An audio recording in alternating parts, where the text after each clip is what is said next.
Okay, this is the upstairs guest bathroom. We got fans, GSAP protected. We cannot ascertain that hot's on the left and cold's on the right because the water heater is not operable today. Commode flush is fine.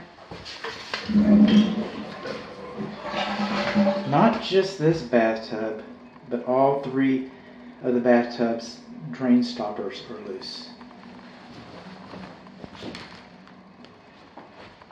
That's just about all the plumbing. This is the plumbing and appliance video. Interior plumbing and appliance video.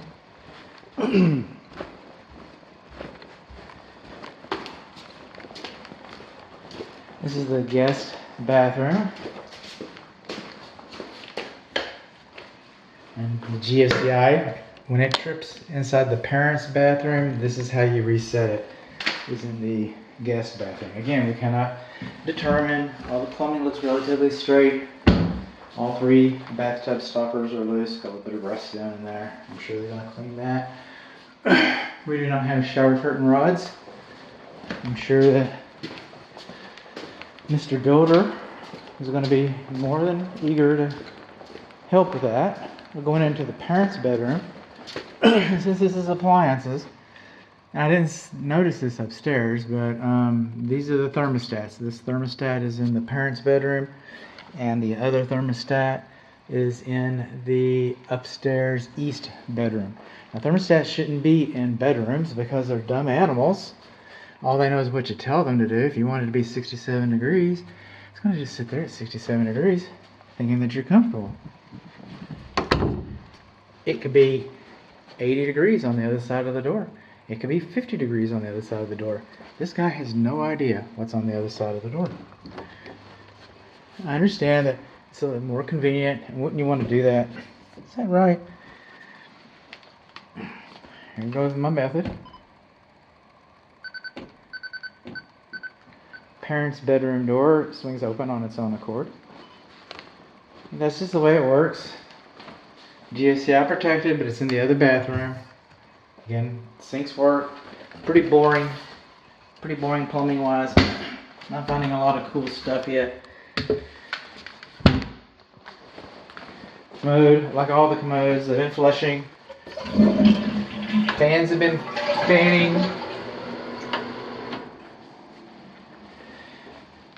The shower grate's missing. The drain grate right there. Woo-hoo. Another loose tub stopper, as I called to your attention at the very beginning of this video. I wonder if the heat's coming on. Let's see here. Heat mode to 80. I've got it on. Alright. So, who knows? Fireplace, not able to get the fireplace to operate either. Water heater, not able to get it to operate. Fireplace, not able to get it to operate. This is a switch over here, just doesn't seem to do it for us. Got a little bit of overspray. Missing our key. But other than that, I mean, it's as it sits, it's fine. It's just not working. So that's not fine. Coming along. An electric receptacle outlet should not be recessed more than 6 inches. This is the countertop. You've got these slats holding it. That's more than 6 inches, because you could have your Scentsy candle up here, your crock pot, or the cable coming over. Somebody grabs the cable, hooks it, pulls whatever is up there off. Everybody gets upset. Refrigerator, nook, AFC, not GFCI. GFCI all around here. We've got another video about the electrical. You've already seen. Okay, the oven's pretty basic.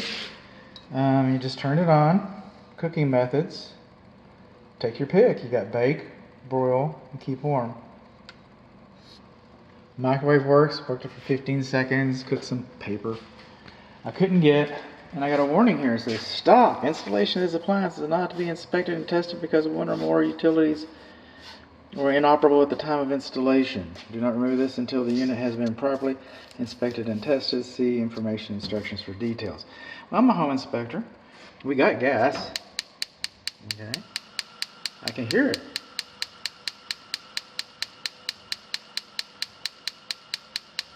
can't feel it.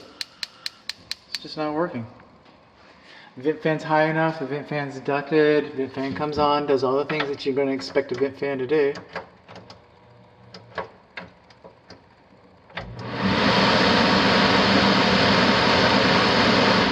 Now this is a high velocity vent fan.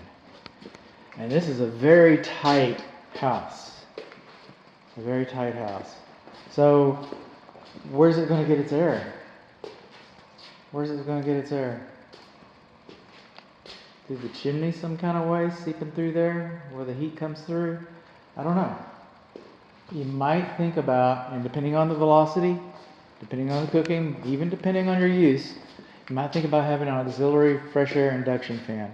Now the air conditioning system actually has a fresh air induction fan that operates when it's operating, but I don't know if it pulls according to the demand in the house. I don't see where there would be a sensor like that, although there might be.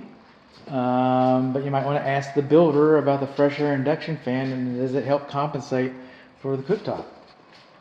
I would. That'd be a question I would want to ask. The dishwasher has not been installed yet. Sink right here. This switch, because it's an on-off switch, it's labeled as not a rocker switch, because it's an on-off switch, is acceptable in this application to turn on and off the garbage disposal, although it sounds loud and noisy and we don't have a drain stopper. But it's a 1/3 horsepower garbage disposal. If it was a 1/4, if it was a 1/2, if it was a 3/4, 5/8, as long as it's smaller than 1 horsepower. At 1 horsepower, this switch is no longer an acceptable application. But until there's a 1 horsepower garbage disposal in here, food waste disposal in here, then that would be an acceptable application, just so that you know. This is your air admittance valve, because we can't run, don't want to run duct up here, and it's installed nice and high and 6 inches over the drain, and so it looks like it's fine. Sometimes these air admittance valves, and when you have a plumber out every once in a while, because that's inevitable, homes, plumbing, yeah. So when a plumber's out, you might want to ask them, what they think about that air admittance valve, and sometimes they just need to be replaced every so often, like on a water heater pressure valve, or sometimes they need to be serviced, and sometimes, depending, the plumber will know better, and sometimes you just let them go. No problem. Don't worry about it. Don't start no problems if you don't have no problems. Like I said, the food waste disposal, not only does it make some noise, we're missing our little stopper. The strainer basket is here. I can see the strainer basket right there, but I can't locate the stopper. Moving on along. We're in the laundry, vent fan over there, 4-prong electric. This closed door vent should have a notice on it saying how long that vent is, how many bins are in the vent, and how big the vent is, so that if you buy laundry equipment and install that here, then you can look at the specifications and see if it's matched to this ductwork, if it has enough oomph to get the lint out and the moisture out. So, and most of them do, but regardless, you're supposed to have a notice there, and the notice isn't there. This is GFCI protected, labeled. This is GFCI protected, and like the garage ceiling that doesn't have a GFCI notice, it should have a little notice on there. It says, I'm GFCI protected. And the garage ceiling should have one of those as well. So, I think I've already been here, right? Is there going to be rust on that? We already started? Started and ended and done it? Okay. Well, that's the appliances. And that's the plumbing. We know that the hot water's not working. We know we've got some loose stoppers. We know that we're missing our shower grate. We know that on appliances, we know that the cooktop doesn't work. We know that the fireplace doesn't work. One thing we didn't talk about, though, we know that the electric receptacle outlet, some of them aren't labeled GFCI, and we know that that one's got, too far back. the manufacturer of this sink, okay, they just got this notion that you're supposed to drill holes in this countertop and install clips that holds this sink up to it. That's how you're supposed to install it, with brackets that the manufacturer knows that you're going to be installing it into the granite countertop, and they have it all designed so that it can be held up there the way they want it to be held. And then here we got sticks, and that's how we're holding it up, just a couple sticks. There you go, sheetrock sticks right there. Sheetrock screws, kind of like the electric service panel. You know, they don't have a lot of tension, tension strength. I don't know of a case. I imagine if there were a case of these things failing disproportionately, people might change their mind. That wasn't the case with bathroom vent fans. Actually, it was home inspectors. Well, I'd like to think that. But anyway, people became more aware of how to properly install a bathroom vent fan. And so homes of this vintage, they're usually installed correctly as opposed to older homes. I'd like to think that maybe, in the future, we wouldn't be holding our sinks up with sticks. I don't know. That's just a dream I have.